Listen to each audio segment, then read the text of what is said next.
Tumayo dito na tayo sa dali at ating palalangin ang ating celebrant ngayon dito.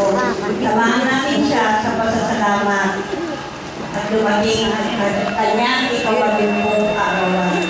Lord God, maraming salamat po sa taong ibinigay mo sa aming kapatid. Maraming salamat sa lahat ng biyayang kanyang tinamasa sa loob ng 80 taon.